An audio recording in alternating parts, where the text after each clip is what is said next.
അമ്മേ പരിശുദ്ധ അമ്മേ, അമ്മേ പരിശുദ്ധമേ, ദൈവമാതാവേ, കൃപാസനത്തിലൂടെ ഞങ്ങളുടെ ദേശത്തിനും അമ്മ മധ്യസ്ഥം തേടി തന്ന എല്ലാ അനുഗ്രഹങ്ങൾക്കും കൃപകൾക്കും ഞങ്ങളിപ്പോൾ ഹൃദയം നിറഞ്ഞ നന്ദി പറയുന്നു. അമ്മേ പരിശുദ്ധമേ, ദൈവമാതാവേ, 2004 ഡിസംബർ 7 ഉച്ചകഴിഞ്ഞ് 2:30 കൃപാസനത്തിൽ സംഭവിച്ച അമ്മയുടെ പ്രത്യക്ഷപ്പെടലിനെ കുറിച്ച് തിരുസഭയ്ക്ക് സമർപ്പിച്ചിരിക്കുന്ന പഠനരേഖകളുടെ മേൽ സഭാത്മകമായ പഠനം ആരംഭിക്കുവാൻ ഞങ്ങൾ പ്രാർത്ഥിക്കുന്നു. അമ്മേ പരിശുദ്ധമേ, ഭൂസ്വർലോകങ്ങളുടെ രാജ്ഞിയായ അങ്ങേയ്ക്ക് ഭൗമസംരക്ഷണത്തിനായി പ്രപഞ്ചപ്രകൃതിയെ തന്നെ തിരുസഭ പ്രതിഷ്ഠിക്കുവാൻ ഈ പ്രത്യക്ഷീകരണം വഴി ഇടയാക്കണമേ. പരിശുദ്ധമേ, ജപമാല മാതാവേ, സകല കൃപാസനം പ്രാർത്ഥനയോടും ചേർത്ത് ഞങ്ങളിപ്പോൾ പ്രാർത്ഥിക്കുന്ന ഈ കുടുംബത്തിന്റെ പ്രത്യേക നിയോഗം പറ മക്കളെ.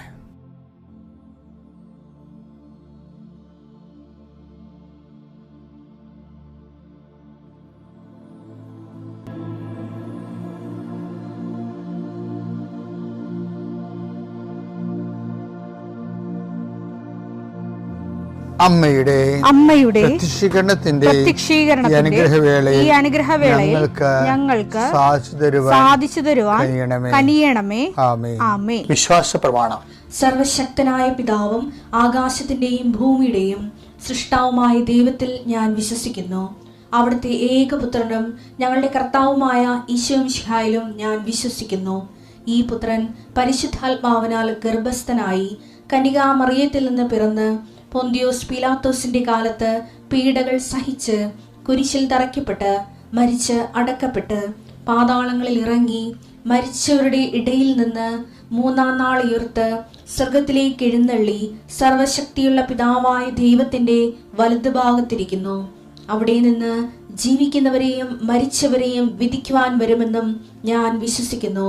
പരിശുദ്ധാത്മാവിലും ഞാൻ വിശ്വസിക്കുന്നു. വിശുദ്ധ കത്തോലിക്കാ സഭയിലും പുണ്യവാന്മാരുടെ ഐക്യത്തിലും പാപങ്ങളുടെ മോചനത്തിലും ശരീരത്തിന്റെ ഉയർപ്പിലും നിത്യമായ ജീവിതത്തിലും ഞാൻ വിശ്വസിക്കുന്നു. ആമേൻ. സ്വർഗ്ഗസ്ഥനായ ഞങ്ങളുടെ പിതാവേ, അങ്ങയുടെ നാമം പൂജിതമാകണമേ. അങ്ങയുടെ രാജ്യം വരണമേ. അങ്ങയുടെ തിരുമനസ് സ്വർഗത്തിലെ പോലെ ഭൂമിയിലുമാകണമേ. അന്നു വേണ്ടുന്ന ആഹാരം ഇന്ന് ഞങ്ങൾക്ക് തരണമേ. ഞങ്ങളോട് തെറ്റ് ചെയ്യുന്നവരോട് ഞങ്ങൾ ക്ഷമിക്കുന്നത് പോലെ ഞങ്ങളുടെ തെറ്റുകൾ ഞങ്ങളോടും ക്ഷമിക്കണമേ. ഞങ്ങളെ പ്രലോഭനത്തിൽ ഉൾപ്പെടുത്തരുതേ, തിന്മയിൽ ഞങ്ങൾ രക്ഷിക്കണമേ. ആമേൻ. നന്മ നിറഞ്ഞ മറിയമേ, സ്വസ്തി. കർത്താവ് അങ്ങയുടെ കൂടെ സ്ത്രീകളിൽ അങ്ങ് അനുഗ്രഹിക്കപ്പെട്ടവളാകുന്നു. അങ്ങയുടെ ഉദരത്തിൻ ഫലമായി ഈശോ അനുഗ്രഹിക്കപ്പെട്ടവനാകുന്നു. പരിശുദ്ധ മറിയമേ, തമ്പുരാന്റെ അമ്മേ, പാപികളായ ഞങ്ങൾക്ക് വേണ്ടി ഇപ്പോഴും ഞങ്ങളുടെ മരണസമയത്തും തമ്പുരാനോട് അപേക്ഷിക്കണമേ. ആമേൻ. കർത്താവേ, നിന്റെ ഉന്നതമായ നാമത്തിന് സ്തോത്രം ചെയ്യും. കർത്താവേ, നിന്റെ വിശുദ്ധ പൗരോഹിത്യത്തെ മഹത്വപ്പെടുത്തണമേ. കർത്താവെ, സഭയിലുള്ള സാന്നിധ്യം പ്രകടമാക്കണം. 40 വർഷം ഞാൻ അർപ്പിച്ച കൃപാന്റെ യുഗതിയാണ്. കൃപാസ്ഥാനത്താറെ ജീവനോടെ പ്രത്യക്ഷപ്പെട്ട മാതാവിന്റെ മാധ്യസ്ഥത ഇന്ന് അങ്ങയുടെ മക്കളെ പ്രാർത്ഥന കൂടുന്ന എല്ലാ മക്കൾക്ക് വേണ്ടി പ്രാർത്ഥിക്കുകയാണ്. കർത്താവെ, മനസ്സ് വേദനിക്കുന്ന എല്ലാ വിഷയങ്ങളും, അവരുടെ മനസ്സ് വേദനിപ്പിക്കുന്ന എല്ലാ വ്യക്തികളും ഇപ്പോഴും ഈശോയുടെ നാമം നിർവീര്യമാകട്ടെ. കർത്താവെ, മനസ്സ് വിഷമിപ്പിക്കുന്ന സാഹചര്യങ്ങൾ, ചെയ്തെടുക്കേണ്ട ഉത്തരവാദിത്തങ്ങൾ, മറ്റുള്ളവർ നമ്മളെ പഴി പറയാൻ സാധ്യതയുള്ള എല്ലാ വിഷയത്തിൻ്റെ മേലും കർത്താവിൻ്റെ കരുണ ചൊരികയും നിങ്ങളെ കർത്താവ് ഇന്ന് നിലനിർത്തി തരികയും ചെയ്യട്ടെ. നിങ്ങൾ പോകുന്ന വഴികൾ, കണ്ടുമുട്ടുന്ന വ്യക്തികൾ, ചെയ്യുന്ന കാര്യങ്ങൾ, യാത്ര ചെയ്യുന്ന വാഹനങ്ങൾ, ഒപ്പിടുന്ന പേപ്പറുകൾ, കൈമാറുന്ന രേഖകൾ, കഴിക്കുന്ന മരുന്ന് എല്ലാം മാതാവിൻ്റെ മധ്യസ്ഥതയിൽ യേശുനാമത്തിൽ അനുഗ്രഹിക്കപ്പെടുകയും നീ ദൈവത്തെ അനുഭവിക്കാൻ ഇന്ന് നിന്നെ സഹായിക്കുകയും ചെയ്യട്ടെ. നിത്യം പിതാവും പുത്രനും പരിശുദ്ധാത്മാവും നീക്കുവാണ്. എൻ്റെ പ്രിയപ്പെട്ടവരെ, ഞാനിപ്പോൾ അച്ഛനായിട്ട് 40 കൊല്ലമായെന്ന് ഞാൻ നിങ്ങളോട് പറയാം. പക്ഷേ 40 കൊല്ലം ആകുമ്പോൾ ചില സമയത്തൊക്കെ ഞാൻ എൻ്റെ ഇടവക ജീവിതകാലത്ത് ഉണ്ടായ 1-2 അനുഭവങ്ങൾ ഓർക്കുമ്പോഴേ ഞാൻ അങ്ങനെയാണ് ഈ ശുശ്രൂഷ കർത്താവിലേക്ക് നിന്ന് പിടിച്ചതാണ്. ഞാൻ ഒരു ഇടവക കൊച്ചച്ഛനും ഇടവക വികാരിയൊക്കെ തന്നെയായിരുന്നു. പക്ഷേ ഈ ജനം നമ്മളുടെ കൂടെ അവർ എല്ലാ കൂദാശകളും ഒക്കെ അനുസ്മരിച്ചും അനുഷ്ഠിച്ചും എല്ലാ ഞായറാഴ്ചകളിലും തന്നെ അവർ ദേവാലയത്തിൽ വരികയും കർത്താവിനെ സ്വീകരിക്കുകയൊക്കെ ചെയ്യുമ്പോഴും ഈ ജനം ഈ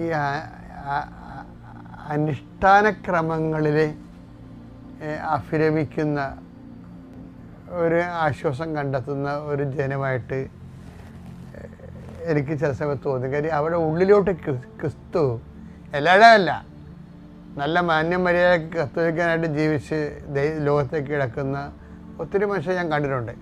എന്നാലും അങ്ങനെ ഒത്തിരി മനുഷ്യർ അങ്ങനെ ചെയ്യണമെന്ന് പറഞ്ഞിട്ട് കാര്യമില്ല, ഇതെല്ലാം ഇങ്ങനെ പറയേണ്ടതല്ലേ. ഒരു ദിവസം ഞാൻ റോഡിൽ നിൽക്കുമ്പോഴേ ഒരാൾ ഒരു ഒറ്റക്ക് കൊടിയും പിടിച്ച്, ഒരു ചുവപ്പ് കൊടിയും പിടിച്ച് ഒറ്റക്ക് റോഡിൽ കൂടി വന്നു. അപ്പോൾ ഒന്നാമത്തെ ആ കാലം 87 കാലമാണ്. ഭയങ്കര രാഷ്ട്രീയ കേരളത്തിൽ പിന്നീടുണ്ടായിരുന്നുള്ള എല്ലാ രാഷ്ട്രീയ മാറ്റങ്ങൾക്കും ഡിസിസീവ് പോയിൻ്റായിരുന്ന ഒരു കാലമാണ് 87 എന്ന് പറയുന്നത്.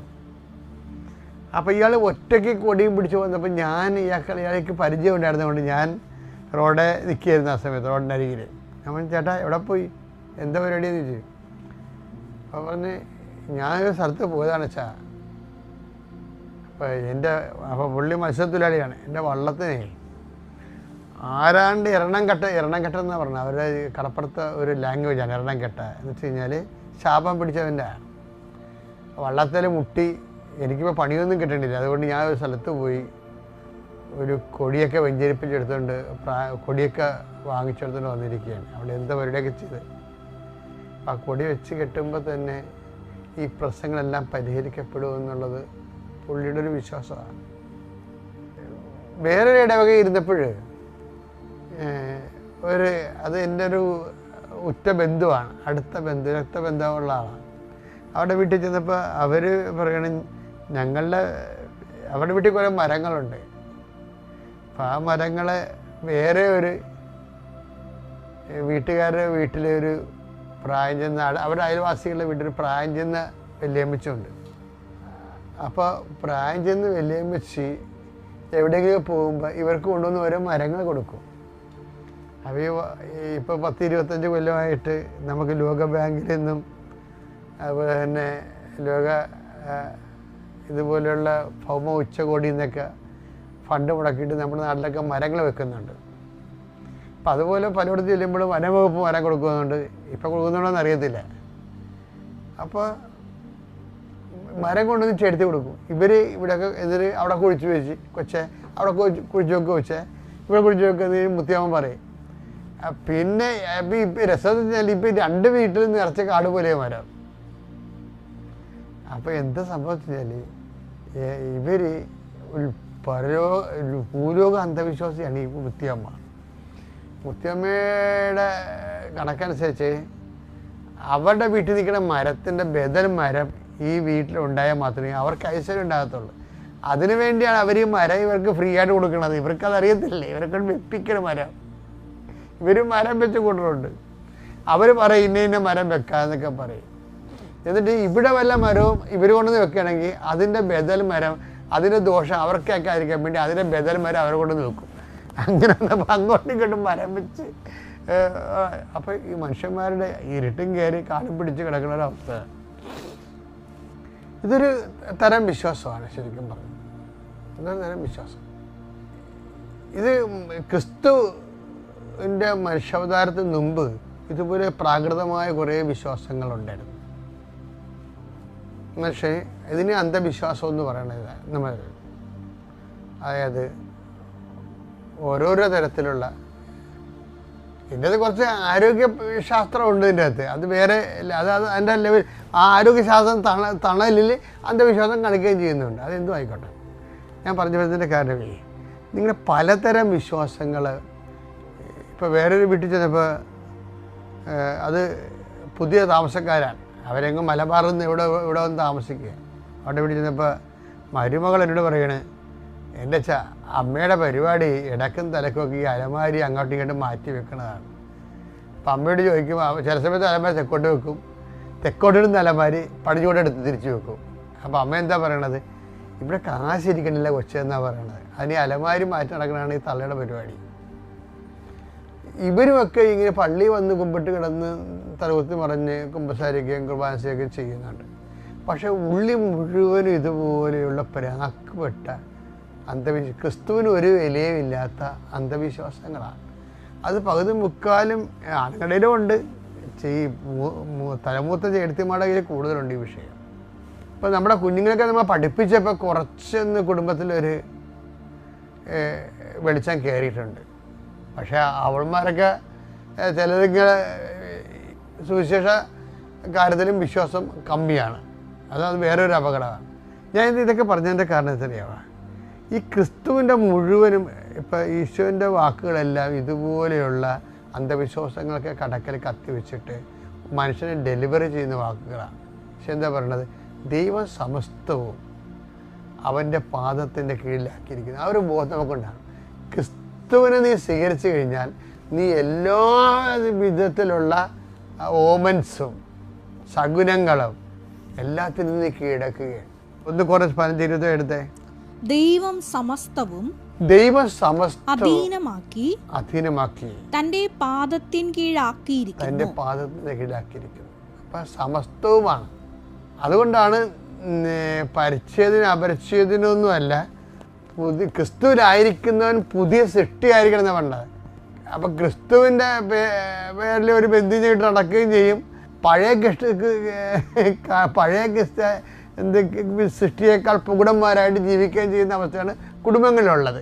2:5-17 ക്രിസ്തുവിൽ ആയിരിക്കുന്നവൻ പുതിയ സൃഷ്ടിയാണ്. അതാ ക്രിസ്തുവിലായിരിക്കും. അപ്പം നിങ്ങൾ പഴയ സൃഷ്ടിയാണെങ്കിൽ നിങ്ങൾ ക്രിസ്തുവിലല്ല. അതാ വിഷയം.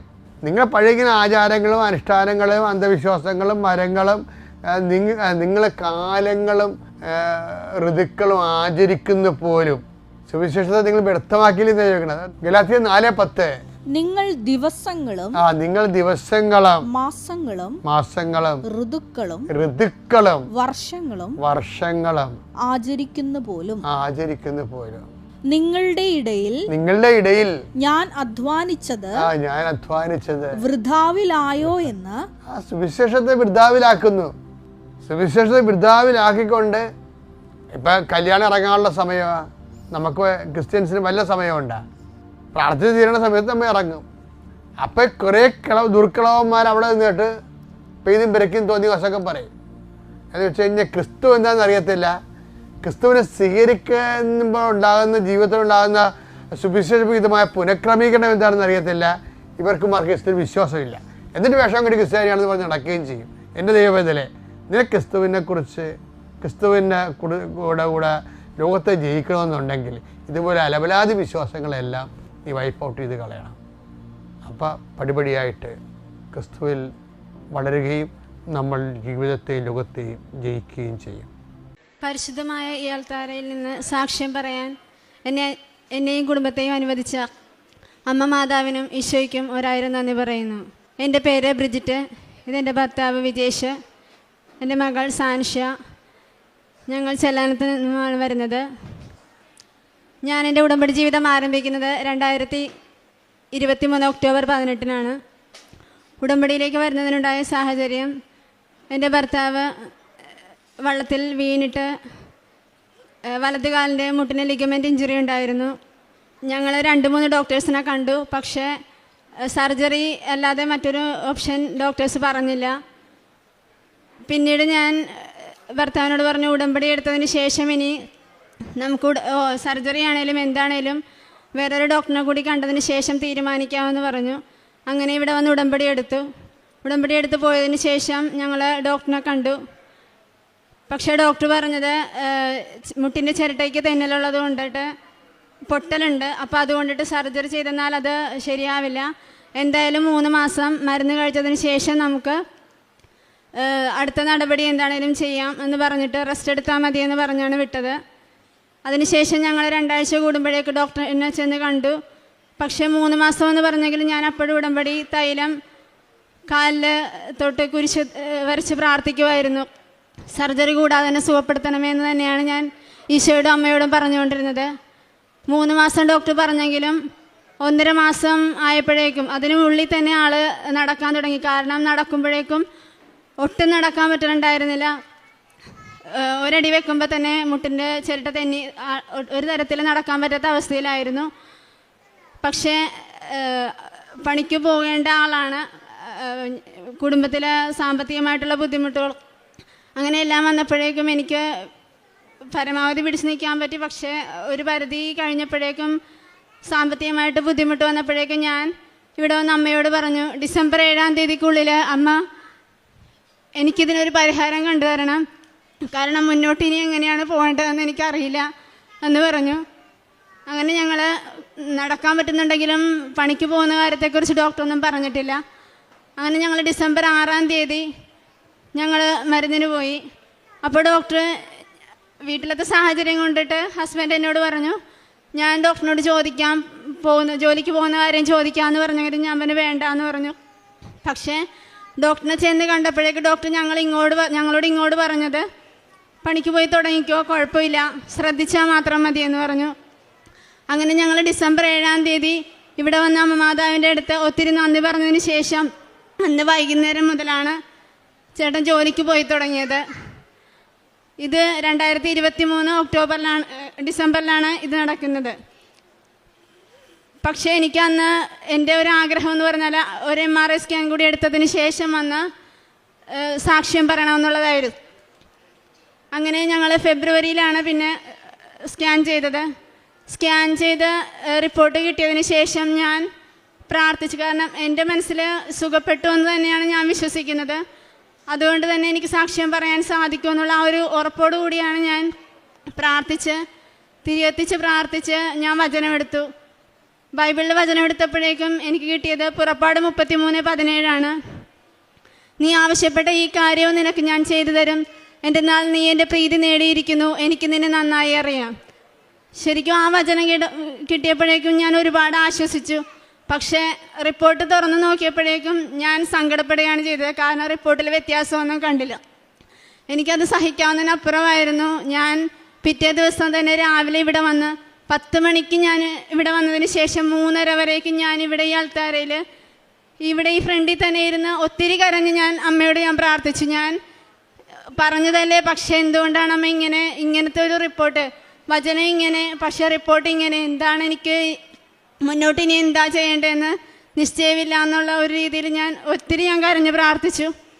അതിനുശേഷം ഇവിടെ നിന്ന് ഞാൻ വൈകിട്ട് പോകുമ്പോഴേക്കും ഇവിടെ ഈ കവാടം കടക്കുന്നതിനേക്കാൾ മുൻപ് എൻ്റെ ഉള്ളിൽ, കാരണം എനിക്ക് ഏറ്റവും വലിയ ഉള്ളിലിരുന്ന് ആരോ പറയുകയാണ്, നിനക്ക് ഏറ്റവും വലിയൊരു ഉറപ്പല്ലേ കിട്ടിയിരിക്കുന്നത്, കാരണം നീ ആവശ്യപ്പെട്ട ഈ കാര്യം ചെയ്ത് തരും എന്നുള്ളൊരു ഉറപ്പ് എനിക്ക് തന്നിട്ടുണ്ട്. അതെൻ്റെ ജീവനേക്കാളും വിലയുള്ള ഒരു ഉറപ്പല്ലേ എനിക്ക് തന്നിരിക്കുന്നത്. പിന്നെ ഞാൻ പേടിക്കുന്നത് എന്തിനാണ്? അങ്ങനെ ആ ഒരു ഇതിൽ പിന്നീട് മരുന്നൊന്നും ഞങ്ങൾ കഴിക്കുന്നില്ല.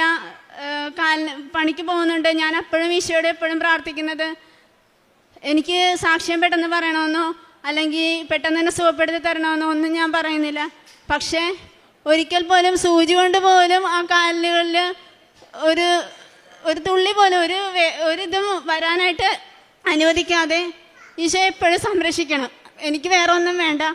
എന്തു തന്നെയായാലും എനിക്കിപ്പോൾ സാക്ഷ്യം സുഖപ്പെടുത്തി എന്നുള്ള റിപ്പോർട്ട് കിട്ടിയില്ലെങ്കിലും എനിക്കതിലൊന്നും എനിക്കൊരു വിഷയമില്ല. എങ്ങനെയായിരുന്നാലും എനിക്കതിൽ കുഴപ്പമില്ല. എൻ്റെ മരണം വരെ ഞാൻ ഉടമ്പടിയിൽ തന്നെ ജീവിക്കുകയുള്ളൂ. പക്ഷേ എനിക്ക് ചേട്ടൻ്റെ കാലുകൾക്ക് വേറെ ഒരു ഇതും വരാൻ പാടില്ല. അത് മാത്രമേ ഞാൻ അമ്മയോട് എപ്പോഴും പ്രാർത്ഥിക്കാറുണ്ടായിരുന്നുള്ളൂ. എന്നും അന്ന് മുതൽ ഇപ്പം ഇന്ന് വരേക്കും ഞാൻ എപ്പോഴും പ്രാർത്ഥിക്കുന്ന ഉടമ്പടി തൈലം കുരിശ് വരച്ച് പ്രാർത്ഥിക്കുക. അത് തന്നെയാണ് മരുന്ന്, അല്ലാതെ വേറെ ഒരിതും ചെയ്യുന്നില്ല. അതിനുശേഷം അതങ്ങനെ കണ്ടിന്യൂ ആയി മുന്നോട്ട് പോയി. ഇപ്പോൾ വേറെ പ്രശ്നങ്ങളൊന്നുമില്ലാതെ ആൾ ജോലിക്ക് പോകുന്നുണ്ട്. കുഴപ്പങ്ങളൊന്നുമില്ലാതെ ഞങ്ങളുടെ ജീവിതവും മുന്നോട്ട് പോവുകയായിരുന്നു.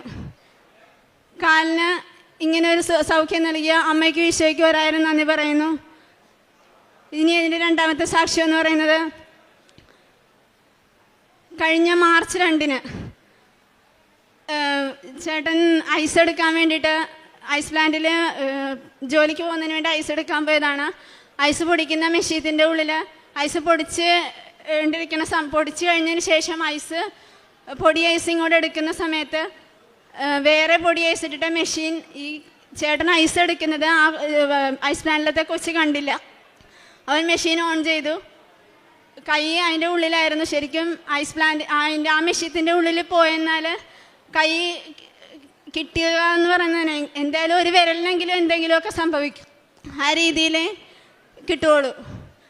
ഞാൻ ആ സമയം പള്ളിയിലായിരുന്നു, കുർബാനയ്ക്ക് പോയിരിക്കുമായിരുന്നു വൈകിട്ട്. ഞാൻ പള്ളിയിൽ തിരിച്ച് വീട്ടിലെത്തിയില്ല. വീട്ടിലെത്തുന്നേക്കാളും മുന്നേ എന്നെ വിളിച്ചിട്ട് ഇടയ്ക്ക് ഞാൻ ഇറങ്ങി. ഞാൻ ചെല്ലുമ്പോഴേക്കും കാണുന്ന ചേട്ടനെ ആംബുലൻസിൽ കിടത്തിയിരിക്കുക. എൻ്റെ ജീവിതത്തിൽ ഞാൻ ആംബുലൻസിൽ കയറിയിട്ടില്ല. പക്ഷേ വണ്ടി അതിൽ കയറി കഴിഞ്ഞ് കഴിഞ്ഞപ്പോഴേക്കും എൻ്റെ കയ്യിൽ ഉടമ്പടി തൈലമോ ഉപ്പോ ഒന്നുമില്ല. പിന്നെ എൻ്റെ കയ്യിൽ ഈ ജപമാല ഇരിക്കുന്നത് 13 വർഷമായിട്ടുള്ളതാണ്. ഞാൻ അമ്മയോട് പറഞ്ഞു, ഈ ജപമാല എൻ്റെ ഈ കാശ് രൂപത്തിൽ ഞാൻ ഇങ്ങനെ പിടിച്ചിട്ട് ഞാൻ അമ്മയോട് പറഞ്ഞു, എനിക്ക് വേറെ ഒന്നും ഇല്ല. ഞാനിപ്പോൾ പള്ളിയിൽ നിന്ന് നേരെ ഇങ്ങോട്ട് വരുന്ന വഴിയാണ്. ചേട്ടൻ്റെ കൈയിൻ്റെ അവസ്ഥ എന്താണെന്നൊന്നും എനിക്കറിയില്ല. കൈ മൊത്തം കെട്ടിപ്പൊതിഞ്ഞ് വെച്ചിരിക്കുകയാണ്. എന്താണെങ്കിലും ഒരു വിരലിൻ്റെ തുമ്പ് പോലും മുറിച്ച് കളയാൻ പറ്റരുത്. കാരണം ഒരു കുഴപ്പം വരുത്താതെ ഇതേപോലെ തന്നെ തിരിച്ചു തരണം. ഞാൻ കാലിൻ്റെ കാര്യത്തിൽ ഞാൻ അമ്മയോട് ഞാനൊന്നും പറഞ്ഞിട്ടില്ല. അമ്മയ്ക്ക് ഇഷ്ടമുള്ളപ്പോൾ സുഖപ്പെടുത്തിയാൽ മതി എന്നല്ലേ പറഞ്ഞിട്ടുള്ളൂ. പക്ഷേ ഇതെനിക്ക് ഒരു ഇതും വരുത്താതെ എനിക്ക് തരണമെന്ന് ഞാൻ അമ്മയോട് പറഞ്ഞു. അങ്ങനെ ഞങ്ങൾ ഹോസ്പിറ്റലിൽ അവിടെ ചെന്ന് കഴിഞ്ഞപ്പോഴേക്കും എനിക്ക് ചേട്ടനെ കണ്ട് എനിക്ക് ഒരു തരത്തിലും എനിക്ക് പിറ്റേ ദിവസം സർജറിയൊക്കെ പറഞ്ഞപ്പോഴേക്കും ഉൾക്കൊള്ളാൻ പറ്റുന്നുണ്ടായിരുന്നില്ല. എങ്കിലും ഞാൻ പ്രാർത്ഥിച്ചു. അങ്ങനെ ഡോക്ടർ, എൻ്റെ കസിൻസ് ഉണ്ടായിരുന്നു, അവരോട് പറഞ്ഞത് ചൂണ്ടുവിരലിൻ്റെ അവസ്ഥ എങ്ങനെയാണെന്നുള്ളത് നോക്കണം, പക്ഷെ അത് മിക്കവാറും മുറിച്ച് കളയേണ്ടി വരുമെന്നുള്ള ഒരു ഇതാണ് പറഞ്ഞതെന്ന് പറഞ്ഞവർ. ആ സമയത്ത് അവരെൻ്റെ അടുത്ത് പറഞ്ഞില്ല, ഇതെല്ലാം കഴിഞ്ഞതിന് ശേഷമാണ് പറഞ്ഞത്. പക്ഷേ പിറ്റേ ദിവസം രാവിലെ ഡോക്ടർ എന്നെ കണ്ടപ്പോഴേക്കും സർജറിക്ക് മുന്നേ ഡോക്ടർ കൊണ്ടുപോകുന്നതിനേക്കാളും മുൻപ് എൻ്റെ അടുത്ത് പറഞ്ഞു, വിരലിൻ്റെ കാര്യം നമുക്ക് നോക്കാം, പക്ഷേ ഞരമ്പിൻ്റെ കാര്യത്തിൽ നമുക്ക് ഉറപ്പില്ല. കാരണം ഞരമ്പിൻ്റെ കാര്യം സർജറിയുടെ ചെയ്യുമ്പോൾ മാത്രമേ നമുക്ക് പറയാൻ പറ്റുള്ളൂ എന്നാണ് പറഞ്ഞത്. എനിക്ക് അതുകൂടി കേട്ടപ്പോൾ എനിക്ക് ആകെ ബുദ്ധിമുട്ടായി. ചേട്ടന് 10 മണിക്ക് സർജറിക്ക് കയറ്റി. ആ നിമിഷം മുതൽ, അപ്പോൾ അതിന് മുന്നേ തന്നെ ഞാൻ പിറ്റേ ദിവസമാണ് ഞങ്ങൾ ഹോസ്പിറ്റലിൽ ചെന്ന് പിറ്റേ ദിവസമാണ് സർജറി ചെയ്യുന്നത്. അപ്പോൾ പിറ്റേ ദിവസം തന്നെ ഞാൻ അപ്പച്ചനെ കൊണ്ട് ഉടമ്പടി തൈലവും ഉപ്പും ഞാൻ വീട്ടിൽ നിന്ന് എടുപ്പിച്ചിരുന്നു. സർജറിക്ക് ചേട്ടനെ കൊണ്ടുപോകുന്നതിനേക്കാളും മുമ്പ് ഉടമ്പടി തൈലം നെറ്റിയിലും കയ്യിലും ഞാൻ കുരിശടയാളം വരച്ചു. ഉടമ്പടി ഉപ്പ് ചേട്ടൻ്റെ നാവിൽ തൊട്ട് കൊടുത്തിരുന്നു. അതിനുശേഷമാണ് സർജറിക്ക് ഞാൻ ചേട്ടനെ കൊണ്ടുപോയത്. ഈ സർജറിക്ക് കയറ്റുന്ന ആ നിമിഷം മുതൽ ഞാൻ 10 മണിക്ക് ചേട്ടനെ കൊണ്ടുപോയ ആ സമയം തുടങ്ങി റൂമിൽ ഞാൻ ഒറ്റയ്ക്ക്, ഞാൻ അപ്പച്ചനോട് പറഞ്ഞു, അപ്പച്ചൻ ഇങ്ങോട്ട് വരണ്ട, എനിക്ക് പ്രാർത്ഥിക്കണമെന്ന് പറഞ്ഞു. ഞാൻ ആ മുറിയിൽ എൻ്റെ ഫോണിൽ തന്നെ കൃപാസന മാതാവിൻ്റെ ഫോട്ടോ എടുത്ത് വെച്ചിട്ട് ഞാൻ അവിടെ മുട്ടിമേൽ നിന്ന് കൈവിരിച്ച് പിടിച്ച് ജപമാല ചൊല്ലുകയാണ് ചെയ്തത്. ഞാൻ അമ്മയോട് പറഞ്ഞു, എനിക്ക് വേറെ ആരുമില്ല, അമ്മ തന്ന ജീവിത പങ്കാളി തന്നെയാണ്, അമ്മ തന്നെ എന്താന്ന് വെച്ചെന്താ ചെയ്തതെന്നോളം എനിക്കൊരു കുഴപ്പം കൂടാതെ ചേട്ടനെ തിരിച്ചു തരണമെന്നാണ് ഞാൻ പറഞ്ഞത്. അങ്ങനെ ഞാൻ ജപമാല ചൊല്ലി കണ്ണടച്ച് ഇങ്ങനെ ജപമാല ചൊല്ലിക്കൊണ്ടിരിക്കുന്ന സമയത്ത് പെട്ടെന്ന് ഞാൻ കാണുന്നത് ചേട്ടൻ്റെ വലത്ത് കാലിൻ്റെ തൊടയുടെ അവിടെ ഇങ്ങനെ രോമം ഇങ്ങനെ ക്ലീൻ ചെയ്യുന്ന, ഷേവ് ചെയ്യുന്ന ആ ഒരു ഇത് ഞാൻ കാണുകയാണ്. എനിക്കത് ഞാൻ പെട്ടെന്ന് പേടിച്ച് ഞാൻ പെട്ടെന്ന് കണ്ണു തുറന്നിട്ട് ഞാൻ പിന്നെ പൊട്ടിക്കരഞ്ഞു. ഞാൻ പറഞ്ഞു, അമ്മയുടെ അടുത്ത് ഞാൻ പറഞ്ഞിട്ടുള്ളതല്ലേ, ഒരു സൂചി കൊണ്ട് പോലും കാലിൽ കുത്താനായിട്ട് അനുവദിക്കരുത്, ചേട്ടനെ എപ്പോഴും കാത്തോളണമെന്ന് ഞാൻ പറഞ്ഞിട്ടുള്ളതല്ലേ, പിന്നെ എന്തുകൊണ്ടാണ് കാലിൽ അങ്ങനെ കാണിച്ചത്? അമ്മ ഇപ്പം തന്നെ ഓപ്പറേഷൻ തിയേറ്ററിൽ പോകണം, ചേട്ടയുടെ കാലുകൾക്ക് ഒരു ഇതും വരുത്തരുതെന്ന് പറഞ്ഞു. 12:30 കഴിഞ്ഞതിന് ശേഷം എന്നെ കൊണ്ടുപോയി കാണിച്ചു. ഡോക്ടർ പറഞ്ഞു, പേടിക്കാനൊന്നുമില്ല, ചൂണ്ടുവിരലിൻ്റെ എല്ലിന് പൊട്ടലൊന്നുമില്ല, അത് കുഴ തെറ്റിയിട്ടുണ്ടായിരുന്നു, പിന്നെ പാട പൊട്ടിയിട്ടുണ്ടായിരുന്നു, അതൊക്കെ എല്ലാം ക്ലിയർ ചെയ്തിട്ടുണ്ട്. പിന്നെ താഴത്തേക്ക് ഇത് വന്നെങ്കിലും ഞരമ്പിൽ തൊട്ടിട്ടില്ല, വേറെ പ്രശ്നങ്ങളൊന്നുമില്ല, അതുകൊണ്ട് പേടിക്കേണ്ട. 4 ആഴ്ചയോളം ബാൻഡേജ് ഇടണം, റെസ്റ്റ് എടുക്കണം, വേറെ ഇപ്പം പിന്നെ അതിനുശേഷം ഫിസിയോതെറാപ്പിയും ട്രീറ്റ്മെൻറ്റൊക്കെ പിന്നീട് പറയാമെന്ന് പറഞ്ഞു. അങ്ങനെ പറയുകയാണ് ചെയ്തത്. അങ്ങനെ അതിനുശേഷം ഞാൻ ചേട്ടനെ റൂമിലേക്ക് കൊണ്ടുവന്നപ്പോഴേക്കും ഞാനിങ്ങനെ ഒരു കാര്യം ഞാൻ കണ്ണടച്ചിരിക്കുകയാണ്. കാരണം പ്രാർത്ഥിച്ചപ്പോഴേക്കും ഇങ്ങനെ ഒരു ഇത് കണ്ടല്ലോ എന്ന് വിചാരിച്ച് റൂമിലേക്ക് കൊണ്ടുവന്ന് ആളെ ഡ്രസ്സ് മാറ്റിയപ്പോൾ തന്നെ ഞാൻ ആദ്യം നോക്കിയത് ഈ വലത്ത് കാലാണ് നോക്കിയത്. വലത്ത് കാലിൽ നോക്കിയപ്പോഴേക്കും ഞാൻ കണ്ടതുപോലെ തന്നെ ആ രോമം അവിടെ ക്ലീൻ ചെയ്ത് വെച്ചിരിക്കുകയാണ്. അപ്പം ഞാൻ ചേട്ടടുത്ത് ചോദിച്ചപ്പോൾ ചേട്ടൻ പറഞ്ഞു ഞാൻ കണ്ടില്ല, എനിക്കറിയില്ല എന്ന് പറഞ്ഞു. ഞാൻ കണ്ടില്ല, ഇത് ഷേവ് ചെയ്തൊന്നും ഞാൻ കണ്ടില്ലടി എന്ന് പറഞ്ഞു. അപ്പം ഞാൻ എന്തായാലും ഞാൻ കണ്ടു, എന്നെ അമ്മ കാണിച്ചു തന്നായിരുന്നു, അതുകൊണ്ട് ഞാൻ പ്രാർത്ഥിച്ചിരുന്നു, അതുകൊണ്ട് മാത്രമാണ് അമ്മയുടെ ഈശോയുടെ അനുഗ്രഹം ഉള്ളതുകൊണ്ട് മാത്രമാണ് അങ്ങനെ ഒരു കുഴപ്പമില്ലാതെ. കാരണം കാണിച്ചു തന്നപ്പോഴേക്ക് പെട്ടെന്ന് എൻ്റെ മനസ്സിലേക്ക് വന്നു, ഇനി അവിടെ നിന്ന് എന്തെങ്കിലും ദശ അങ്ങനെ എന്തെങ്കിലുമൊക്കെ വെട്ടിയെടുത്ത് വെക്കാനാണോ എന്നുള്ള ചിന്തയാണ് എൻ്റെ മനസ്സിലേക്ക് വന്നത് പെട്ടെന്ന്. അതുകൊണ്ടാണ് ഞാൻ അങ്ങനെ അത്രയും പൊട്ടിക്കരഞ്ഞ അമ്മയോട് ഞാൻ പറഞ്ഞ് പ്രാർത്ഥിച്ചത്. പക്ഷേ ഒരു കുഴപ്പമില്ലാതെ എനിക്ക് ഒരു പ്രശ്നമില്ലാതെ തന്നെ തിരിച്ചു തന്നു എന്ന് പറയാൻ കാരണം വിരലുകൾക്കാണെങ്കിലും മുറിച്ച് കളയേണ്ട അവസ്ഥ അങ്ങനെ ഒന്നും വരുത്താതെ തമ്പുരാൻ എനിക്ക് തിരിച്ചു തന്നു. അതിനു മുന്നേ ഞാൻ കഴിഞ്ഞ മാസം എൻ്റെ 9ാമത്തെ പുതുക്കലിന് ഞാനിവിടെ വന്നപ്പോഴേക്കും അതെനിക്ക് പറയാതിരിക്കാൻ പറ്റില്ല. ഞാൻ എപ്പോഴും മുത്തുക്കുട തിരി ഒക്കെ എടുക്കും, പക്ഷേ മാതാവിനൊരിക്കലും എനിക്ക് കിട്ടിയിട്ടില്ല. എനിക്ക് ഭയങ്കര ബുദ്ധിമുട്ടായിരുന്നു. പക്ഷെ ഞാൻ കഴിഞ്ഞ പുതുക്കലിന് ഇവിടെ വന്നപ്പോഴേക്കും അവിടെ നിന്ന് പ്രാർത്ഥിച്ചു. അങ്ങനെ പ്രാർത്ഥിച്ചുകൊണ്ടിരുന്ന സമയത്ത് പെട്ടെന്ന് അവിടെ എല്ലാവരുടെ ടോക്കൺ വിളിച്ചു കഴിഞ്ഞാൽ അടുത്ത ടോക്കൺ എൻ്റെതാണ്. അപ്പം ഞാൻ ഇനി അടുത്തതിനെ വിളിക്കോളൂ എന്ന് കരുതി ഞാൻ മാറി നിൽക്കുവാണ്. അപ്പോൾ അവിടെ നിന്നിട്ട് ഒരു ചേട്ടൻ വിളിച്ചിട്ട് പറഞ്ഞു, അമ്മയുടെ കൂടെ ചേർന്ന് നിൽക്കാനായിട്ട്, അമ്മയുടെ അടുത്ത് നിൽക്കാനായിട്ട് ഒരാൾ വേണം, അടുത്ത ടോക്കൺ നമ്പർ ഇങ്ങോട്ട് പോരെന്ന് പറഞ്ഞു. ഞാൻ ചെന്ന് ബാക്കിൽ നിന്നപ്പോൾ എന്നോട് പറഞ്ഞു, അയ്യോ ബാക്കിൽ നിൽക്കാനല്ല അമ്മ പറയുന്നത്, തൊട്ടടുത്ത് നിൽക്കാനായിട്ടാണ്, ചേർന്ന് നിൽക്കാനായിട്ടാണ് പറയുന്നത്. ശരിക്കും ആ വാക്കുകൾ അന്ന് എന്നെ ഒരുപാട് സ്പർശിച്ചു. പിന്നീട് ഞാൻ പോയപ്പോഴേക്കും അതിനുശേഷം ഈ ഹോസ്പിറ്റലിലായിരുന്ന സമയത്തും എല്ലാം ഞാൻ പ്രാർത്ഥിക്കുമ്പോഴേക്കും എൻ്റെ പ്രാർത്ഥനയിൽ ആദ്യമേ തന്നെ വരുന്നത്, അമ്മ എന്നെ കൂടെ ചേർത്ത് നിർത്തിയല്ലോ, അതുപോലെ എൻ്റെ മരണം വരേക്കും എന്നെ കൈവിടാതെ തന്നെ ചേർത്ത് നിർത്തിക്കൊള്ളണേട്ടാണ് ഞാൻ പറഞ്ഞ് പ്രാർത്ഥിക്കുമായിരുന്നു. അതുപോലെ തന്നെ എന്നെ അമ്മ എൻ്റെയും എൻ്റെ കുടുംബത്തെയും അമ്മ ചേർത്ത് നിർത്തി. ഇപ്പം എൻ്റെ ഭർത്താവിൻ്റെ കൈ കാണുമ്പോഴേക്കും അറിയാം, ഈ കൈയിൻ്റെ ഈ ഒരു വശം വരേക്കും ഇവിടെ വരെ വന്നിട്ടുണ്ട്.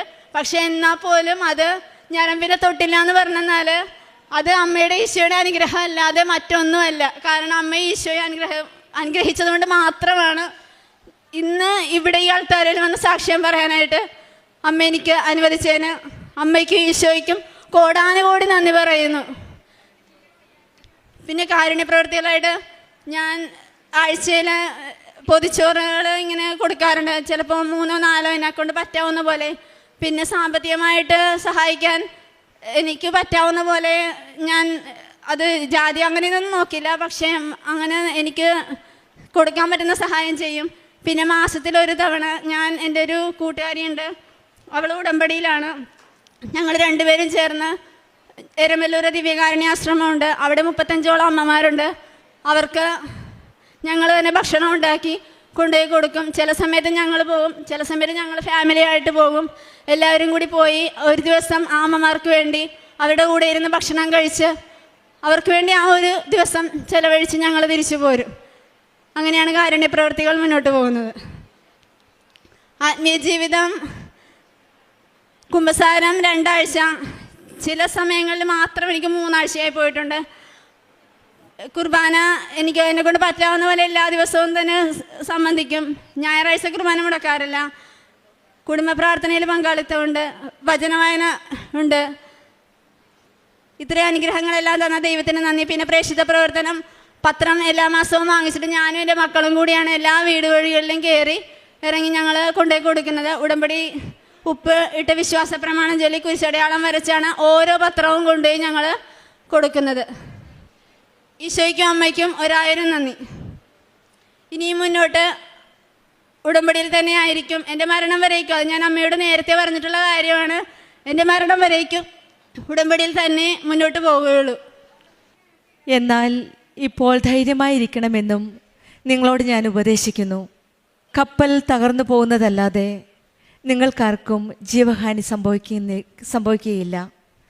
അപ്പോസ്തലന്മാരുടെ പ്രവർത്തനങ്ങൾ 27-ാം അധ്യായം 22-ാം വചനമാണ്.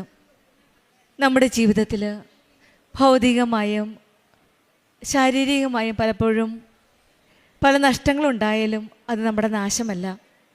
ഒരുപക്ഷെ സാമ്പത്തിക പ്രശ്നങ്ങളാവാം, ബന്ധങ്ങളിലെ പ്രശ്നങ്ങൾ, രോഗങ്ങളുമൊക്കെ ആവാം. പക്ഷേ വചനം പറയുന്നത് ദൈവം നമ്മെ രക്ഷിക്കുമെന്നാണ്. കഷ്ടതയിലും നാം നശിക്കില്ല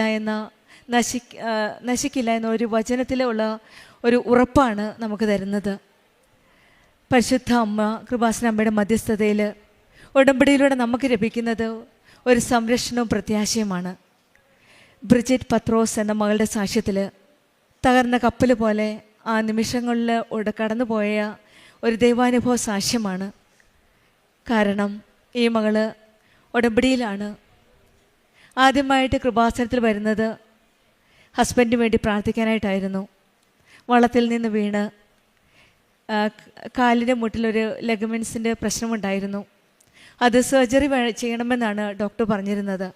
പല ട്രീറ്റ്മെൻറ്റ് ചെയ്തെങ്കിലും വളരെ ഫലമൊന്നും ഉണ്ടായിരുന്നില്ല. പിന്നീട് ഈ മകള് ഒരു ഡേറ്റ് ഇട്ട് പ്രാർത്ഥിക്കുകയാണ്. അതായത് സർജറി മാത്രമുള്ളായിരുന്നു ഒരു ഓപ്ഷൻ ഉണ്ടായിരുന്നു. ആ സമയത്ത് ഈ മകൾ പ്രാർത്ഥിച്ചത്, എങ്ങനെയെങ്കിലും ഈ രോഗത്തിൽ നിന്ന് സൗഖ്യം നൽകി അമ്മയുടെ ഇഷ്ടപ്രകാരം എന്താണ് ചെയ്യേണ്ടതെന്ന് ചെയ്യുക, പക്ഷേ ഡിസംബർ 7-ന് മുമ്പ് ഒരു പരിഹാരം നൽകി ഞങ്ങളെ അനുഗ്രഹിക്കണമേ എന്നാണ് ബ്രിജിറ്റ് പ്രാർത്ഥിച്ചത്. നമുക്കറിയാം, സമയചുരുക്കത്തിൻ്റെ അമ്മ, സമയത്തിന് മേൽ അധികാരമുള്ള അമ്മ, സമയഘടികാരം നെഞ്ചിൽ ചാർത്തി കൃപാസനത്തിൽ ജീവനോടെ പ്രത്യക്ഷപ്പെട്ട അമ്മയുടെ അരികിൽ വന്നാണ് ഈ മകള് ഡിസംബർ 7 എന്നൊരു ഡേറ്റ് ഇട്ട് പ്രാർത്ഥിച്ചത്. പിന്നീട് ഡിസംബർ 6-ാം തീയതിയാണ് ഈ മകൾ പിന്നീട് വീണ്ടും ഹോസ്പിറ്റലിൽ പോവുക. അപ്പോഴാണ് സർജറി വേണ്ട എന്ന് പറയുകയും പിന്നീട് ആ കാല് സൗഖ്യപ്പെടുകയുമാണെന്നാണ് ഈ മകൾ സാക്ഷ്യപ്പെടുത്തിയത്. പിന്നീടുണ്ടായിരുന്ന ഒരു വലിയ കഷ്ടതയുടെ സമയമാണ്.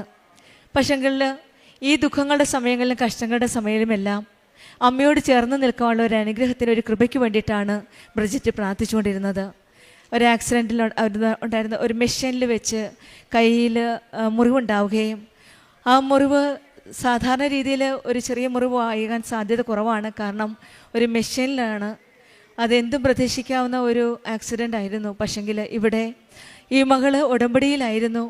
ഉടമ്പടിയിൽ ഉറച്ച വിശ്വാസത്തോടെ പ്രാർത്ഥിച്ച് ഉടമ്പടി നിലകൊള്ളുന്ന ഒരു മകളാണ്, അമ്മയോട് ചേർന്ന് നിൽക്കുന്ന ഒരു മകള്. നമുക്കറിയാം, ഉടമ്പടി ജീവിതത്തിൽ നമ്മുടെ കൂടെ അമ്മയുടെ സാന്നിധ്യം എപ്പോഴും നമുക്ക് മനസ്സിലാക്കാൻ സാധിക്കും. ജീവിതത്തിൻ്റെ ദുഃഖത്തിൻ്റെ സമയങ്ങളിലും തളരാതെ ധൈര്യത്തോടെ ജീവിതം മുന്നോട്ട് നയിക്കാൻ സാധിക്കുമെങ്കിൽ അത് കൃപാസനം ഉടമ്പടിയിലൂടെയാണ് നമുക്ക് ധൈര്യം കിട്ടുന്നത്.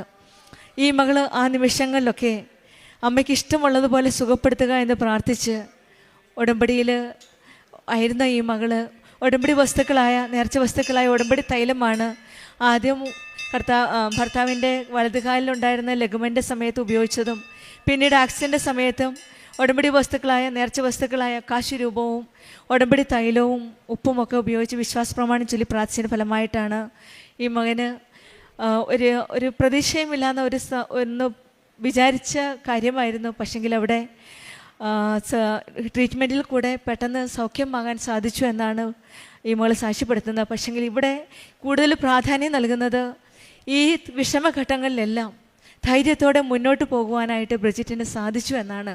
ഉടമ്പടി മക്കളുടെ ജീവിതത്തിൽ വചനം പറയുന്നത് പോലെ ധൈര്യമായിരിക്കണമെന്നും നിങ്ങളോട് ഞാൻ ഉപദേശിക്കുന്നുവെന്നാണ്. കപ്പൽ തകർന്നു പോകുന്നതല്ലാതെ നിങ്ങൾക്കാർക്കും ജീവഹാനി സംഭവിക്കുകയില്ലെന്നാണ്. ജീവിതത്തിൽ ഭൗതികമായിട്ട് ശാരീരികമായിട്ട് പ്രശ്നങ്ങളുണ്ടാവാം, പക്ഷെങ്കിൽ അവയൊന്നും നമ്മളെ തകർക്കാനാവില്ല. കർത്താവിൻ്റെ കരങ്ങൾ നമ്മുടെ കൂടെയുണ്ട്, പരിശുദ്ധ അമ്മയുടെ സാന്നിധ്യം നമ്മുടെ കൂടെയുണ്ട്. അതുകൊണ്ട് ഈ പ്രശ്നങ്ങളിലും ബുദ്ധിമുട്ടുകളൊന്നും നമ്മെ തളരാതെ നമ്മളെ മുന്നോട്ട് നയിക്കുന്നത് ഈശോയും പരിശുദ്ധ അമ്മയുമാണ്. കൃപാസനം അമ്മയുടെ സാന്നിധ്യമാണ്. നമ്മുടെ ജീവിതത്തിലും ജീവിതത്തിലുള്ള കൊടുങ്കാറ്റിൽ ഭയപ്പെടാതെ ഉടമ്പടിയിൽ നിലകൊള്ളാനുള്ള കൃപയ്ക്കായി നമുക്ക് പ്രാർത്ഥിക്കാം. ജീവിതത്തിലെ എല്ലാ സാഹചര്യങ്ങളിലും ഈശോയുടെയും അമ്മയുടെയും ചേർന്ന് നിന്ന് അമ്മയുടെ കരങ്ങൾ പിടിച്ച് നമ്മുടെ ഉടമ്പടി ജീവിതം കൂടുതൽ തീഷ്ണതയോടെ, കൂടുതൽ വിശ്വാസത്തോടെ, വിശ്വസ്തയോടെ മുന്നോട്ട് നയിക്കുവാൻ ഈശോയും അമ്മയും നമുക്ക് കൃപ ലഭിക്കട്ടെ എന്ന് കൃപ ലഭിക്കുവാനായിട്ട് നമുക്ക് പ്രാർത്ഥിക്കാം. പരിശുദ്ധ അമ്മയുടെ മധ്യസ്ഥതയിൽ നമ്മെ ഓരോരുത്തരെയും സഹനങ്ങളുടെ സമയങ്ങളിൽ നമ്മെ ശക്തിപ്പെടുത്തുവാനുള്ള കൃപ നൽകണമേ എന്ന് പ്രാർത്ഥിച്ചുകൊണ്ടും ബ്രിജിറ്റ് പത്രോസിനും കുടുംബത്തിനും ലഭിച്ച ഈ വലിയ അനുഗ്രഹങ്ങൾ, അതായത് സഹന സമയത്തുള്ള ധൈര്യത്തിനും തകരാതെ മുന്നോട്ട് പോകാനുള്ള ആ ശക്തി ലഭിച്ച ആ നിമിഷങ്ങൾക്കുമായിട്ട് നമുക്ക് നന്ദി പറയാം. കരങ്ങളടിച്ച് ദൈവത്തെ മഹത്വപ്പെടുത്താം. യേശുവേ നന്ദി, യേശുവേ സ്തുതി, ആവേ മരിയ.